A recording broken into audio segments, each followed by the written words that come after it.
con Albino. Sí. Buenos días, señor presidente. Buenos días, señor secretario. A todos. Solo muy buenos días a todos.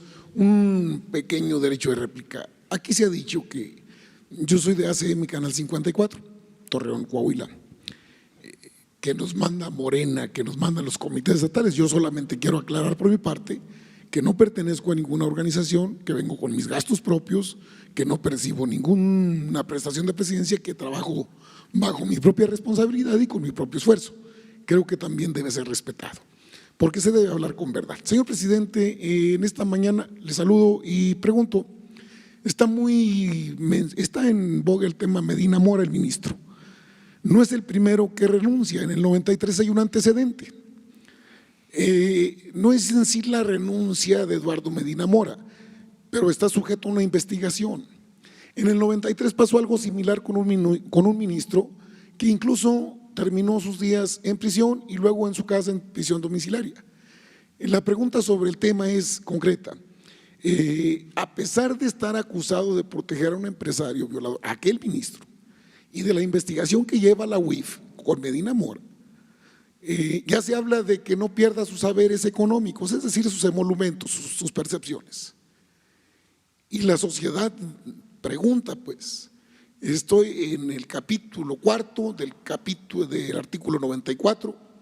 ¿Usted considera que hay, porque luego no solo no pierden su respetabilidad, señor presidente, luego también tampoco pierden el salario? ¿No sería necesario revisar las leyes para que no haya ambigüedades por el punto de referencia que doy al 93 de un ministro que ya renunció y que nunca perdió su salario, que no son tampoco cualquier cosa, son de los burócratas dorados, machuchones, presidentes de los que ganan mucho? Y en ese mismo contexto preguntarle, ahora aparece el señor Diego Fernández de Ceballos, dice que todos debemos pagar impuestos. Bueno, yo pago impuestos desde siempre, pero él dice que ya no debe.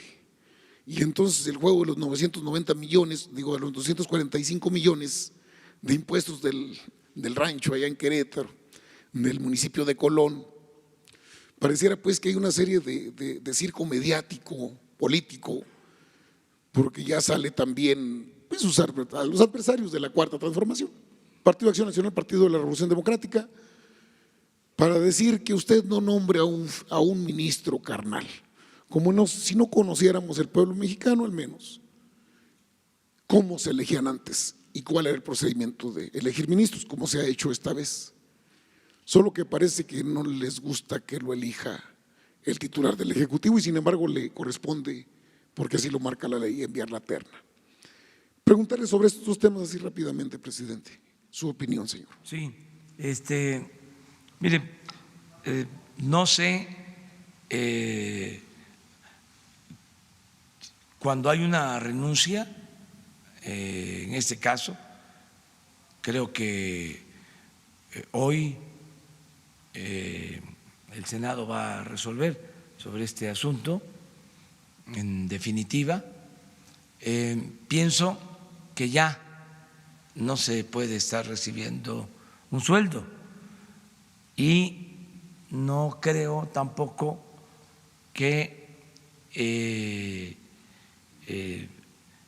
se equipare a cuando un ministro termina su función, pasa a retiro, que sí tiene una pensión autorizada. Creo que este no es el caso, pero hay que verlo legalmente. Acerca del pago de impuestos, pues todos estamos obligados a pagar impuestos y ya se ha ido avanzando en este propósito porque no se va a permitir que haya privilegios fiscales. Anteriormente se hacían acuerdos arriba para condonar impuestos a los influyentes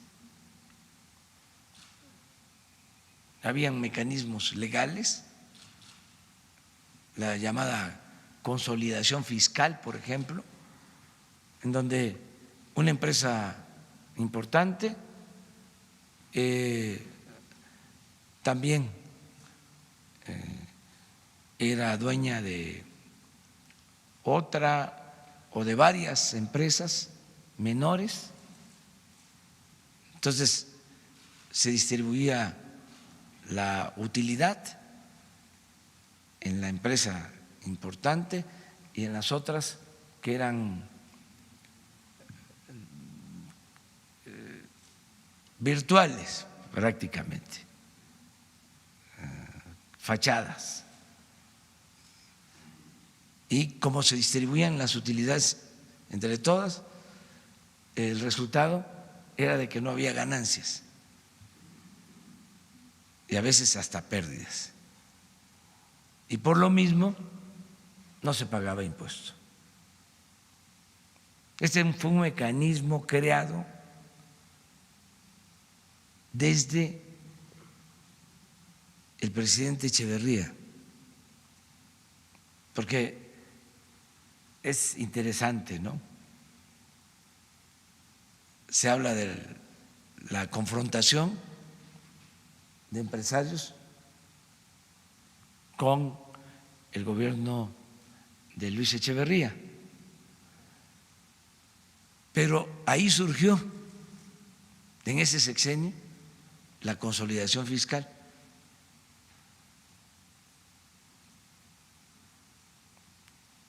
Y la apariencia es otra, de que hubo confrontación permanente. Sin embargo, en ese sexenio es que se inicia este procedimiento, este mecanismo para dar trato preferencial a los llamados grandes contribuyentes. Y eso se mantiene durante todo el periodo neoliberal,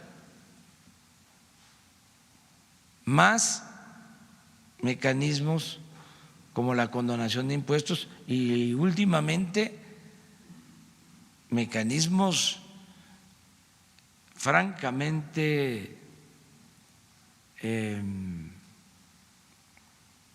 violatorios de la Constitución, de las leyes, mecanismos fraudulentos como la facturación falsa, que eso se pone de moda hace 10 años y empiezan a haber despachos protegidos por el poder para falsificar facturas y no solo no pagar impuestos, no solo llevar a cabo evasiones en el pago de impuestos, sino hasta para cobrarle o sacarle dinero a Hacienda.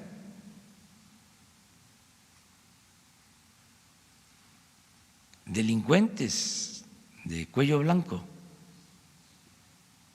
Entonces, todo eso se está revisando y yo celebro que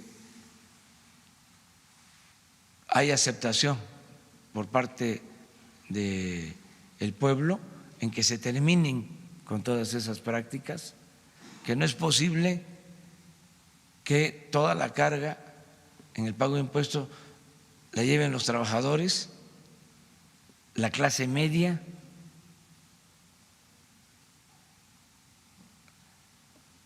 la población en general, y que existan grupos privilegiados.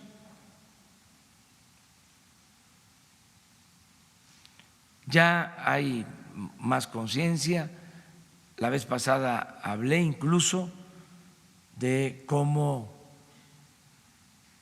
el licenciado Diego Fernández Ceballos acepta de que tenía esta deuda por pagar y la reconoce y da la cara y ofrece ponerse al corriente.